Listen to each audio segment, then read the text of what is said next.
Is this book advocating a conspiracy theory? You know, when we go for a physical stress test to a doctor, the idea is to find out not what is wrong, but what might go wrong under various stress conditions. So they put you under stress and they figure out how much stress your heart can take, your lungs can take, and all the different systems. Now the purpose, there is a similar stress test concept you do with any engineering system. When you're building or designing a bridge or anything, you do a stress test to see how much load it can handle.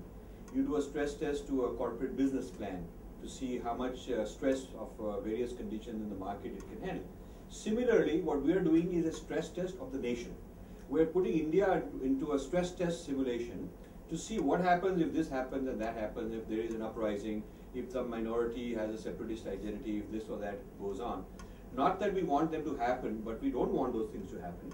So to prevent those things from happening, we want to know how strong or weak is India in various areas of vulnerability.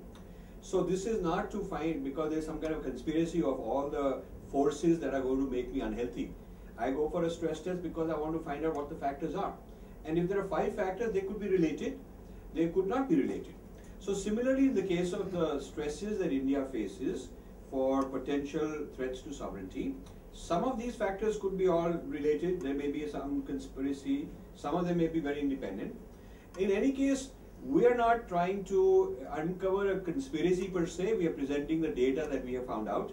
And the data is very difficult to refute. You may disagree with the interpretation of the data. You may say there is some other reason for it, not the reason we found. And that's also okay. Because what we really want more than anything else is to start a discussion, to start a debate, to start a conversation on what is the nature of minority, what is the nature of the external intervention to co-opt and appropriate these minorities in India, and whether this is being done for one reason or another reason, whether it is several reasons, several different parties, or one conspirator. The answer doesn't matter, the data still has to be examined.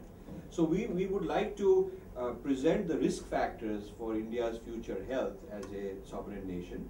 And of course, people can quickly dismiss it as, okay, here's another conspiracy theory. But the number of parties outside of India who will seem to be very obsessively sponsoring all kinds of things to help various Indian minorities is suspiciously large.